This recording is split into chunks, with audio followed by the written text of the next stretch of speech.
తెలంగాణ నుంచి CM Revanth Reddy, deputy CM Mallu Bhatti Vikramarka, మంత్రులు Ponnam Prabhakar, Sridhar Babu, chief secretary, మరో ఇద్దరు అధికారులు హాజరు కానున్నారు. ఇప్పటికే సీఎంల సమావేశానికి సంబంధించిన అజెండా ఖరారైపోయింది. వీటికి సంబంధించిన తాజా అప్డేట్స్ మా ప్రతినిధి తేజ అందజేస్తారు. తేజ,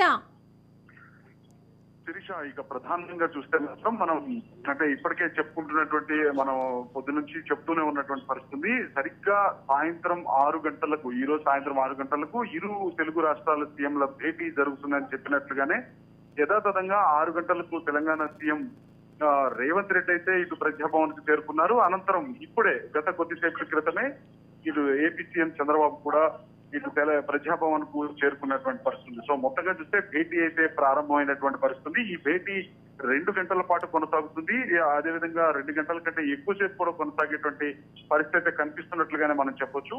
ఇక ప్రధానంగా చూస్తే మాత్రం ఇటు విద్యుత్ బకాయిలకు సంబంధించినటువంటి అంశాలే చాలా ప్రధానంగా కనిపిస్తున్నటువంటి నేపథ్యంలో ఇప్పటికే తెలంగాణ రాష్ట్రం అయితే ఇటు ఆంధ్రప్రదేశ్ విద్యుత్ కి సంబంధించినటువంటి బకాయిలు 24,000 కోట్లు చెల్లించాలని చెప్తున్నప్పటికీ కూడా ఆంధ్రప్రదేశ్ మాత్రం ఇక తామేమీ చెల్లించాల్సిన అవసరం లేదు, తెలంగాణ రాష్ట్రమే ఇటు ఆంధ్రప్రదేశ్ కు 7,000 కోట్ల రూపాయలు చెల్లించాలని చెప్తున్నటువంటి పరిస్థితి. అదేవిధంగా 3 భవనాల కొనసాగింపు, ఇటు లేక్ వ్యూ గెస్ట్ హౌస్ కావచ్చు, ఆ లేక్ వ్యూ భవనంతో పాటు దానికి సంబంధించినటువంటి మరో అంటే ఇక్కడ ఉన్నటువంటి సిఐడి ఆఫీస్ కి సంబంధించినటువంటి కార్యాలయము, ఇవన్నీ కూడా కొనసాగింపుకి సంబంధించినటువంటి అంశాలపైన కూడా నిర్ణయాలు తీసుకునేటువంటి పరిస్థితి. అదేవిధంగా ఇంకా ప్రధానంగా చెప్పాలంటే ముంపు గ్రామాలు, భద్రాచలానికి సంబంధించినటువంటి ముంపు గ్రామాలు ఏవైతున్నాయో ఆ ముంపు గ్రామాలకు సంబంధించిన 5 మండలాలను తిరిగి తెలంగాణ రాష్ట్రానికి తెలంగాణ రాష్ట్రంలో కలపాలి అనేటువంటి ఒక ప్రతిపాదన కూడా ఉన్నటువంటి నేపథ్యంలో దానిపైన కూడా ఒక చర్చ జరిగేటువంటి అవకాశం అయితే కనిపిస్తుంది. ఒక క్లారిటీ కూడా వచ్చేటువంటి అవకాశం కనిపిస్తుంది.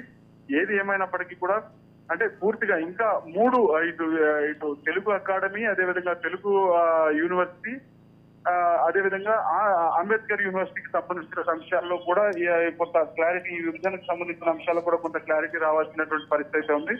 సో ఏది ఏమైనప్పటికీ కూడా మొత్తంగా చాలా సుదీర్ఘంగానే ఈ చర్చ జరగబోతున్నట్లుగా తెలుస్తుంది. ఏదైనా కానీ అపరిష్కృతంగా ఉన్నటువంటి ఈ సమస్యలన్నిటికీ కూడా ఒక చెక్ పెట్టే విధంగా వీటికి పూర్తి స్థాయిలో అంటే ఇటు ఒక స్నేహపూరితమైనటువంటి ఇరు రాష్ట్రాల మధ్య కూడా ఒక స్నేహపూరితమైనటువంటి వాతావరణంలోనే ఈ భేటీ జరుగుతున్నట్లుగానే మనం చెప్పాలి. ఒక పరిష్కారం వచ్చే దిశగా అయితే కనపడుతున్నట్లుగానే మనం చెప్పొచ్చు శిరీష. అలాగే తేజ, షెడ్యూళ్లకు సంబంధించి మాట్లాడుకుంటే షెడ్యూల్ 9, 10 ప్రకారంగా ఏ విషయాలకు సంబంధించి ప్రస్తావించనున్నట్లుగా తెలుస్తోంది? అంటే ప్రధానంగా చూస్తే మాత్రం షెడ్యూల్ 9కి సంబంధించిన అంశాలు, అదేవిధంగా షెడ్యూల్ 10కి సంబంధించినటువంటి అంశాలు అయితే చాలా ప్రాముఖ్యంగానే ఉన్నట్టుగానే చెప్పాలి.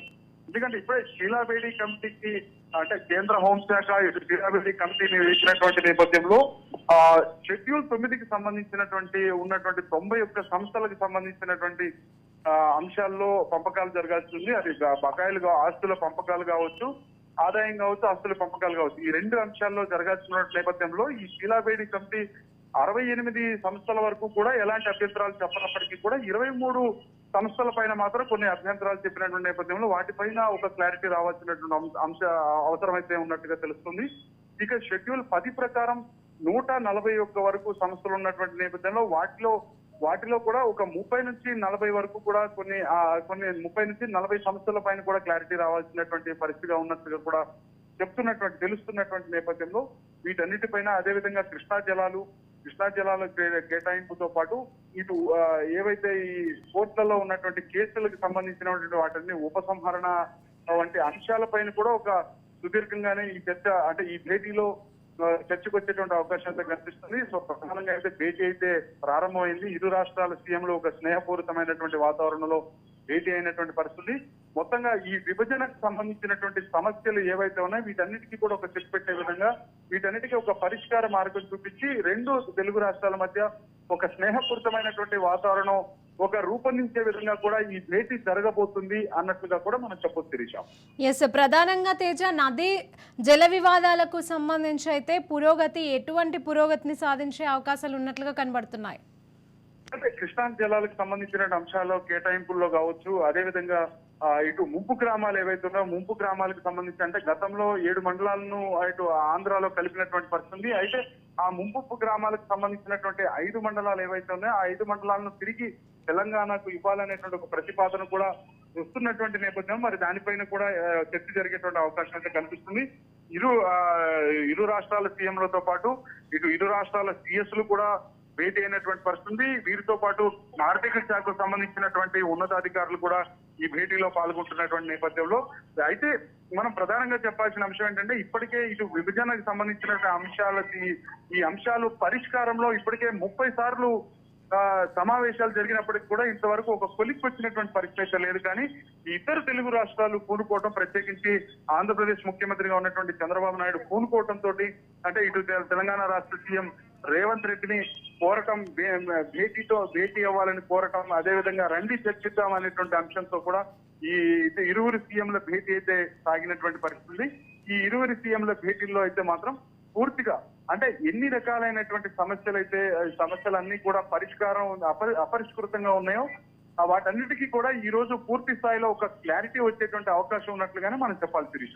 అలాగే తేజ, ఇంకా ముఖ్యంగా చెప్పాలి అనుకుంటే తిరుమల తిరుపతి దేవస్థానానికి సంబంధించి కూడా దీనికి సంబంధించి సీఎం రేవంత్ రెడ్డి, తెలంగాణ సీఎం రేవంత్ రెడ్డి ప్రాతినిధ్యం కోసం కూడా యోచిస్తున్నట్లుగా తెలుస్తోంది. దీనికి సంబంధించిన అప్డేట్స్ అంటే ఇటు తెలంగాణ రాష్ట్రం అయితే అంటే ఇటు టీటీడీకి సంబంధించినటువంటి టీటీడీలో 42% వాటా అంటే ఇటు కొన్ని ప్రాతిపదికల ఆధారంగా కూడా 42% వరకు కూడా కొంత అంటే ఆదాయాన్ని ఇటు తెలంగాణకు ఇవ్వాలి అనేటువంటి స్థాయిలో కూడా ఒక ప్రతిపాదన ఇటు ఆంధ్ర సీఎం ముందుంచుతున్నట్లుగా కూడా తెలుస్తుంది. అయితే ఈ నేపథ్యంలో మరి దీనికి చంద్రబాబు నాయుడు, ఆంధ్రప్రదేశ్ సీఎం గా ఉన్నటువంటి చంద్రబాబు నాయుడు దీనికి అంగీకరిస్తారా, లేకుంటే ఒకవేళ అంగీకరిస్తే అటు ఆంధ్ర ప్రజల నుంచి ఎలాంటి రెస్పాన్స్ వస్తుంది, ఎలాంటి ఒకవేళ వ్యతిరేకత వస్తుందా, సానుకూలత ఉంటుందా అనేటువంటి అంశాలపైన కూడా కొంత చర్చ జరగాల్సినటువంటి అవసరం అయితే ఉంది.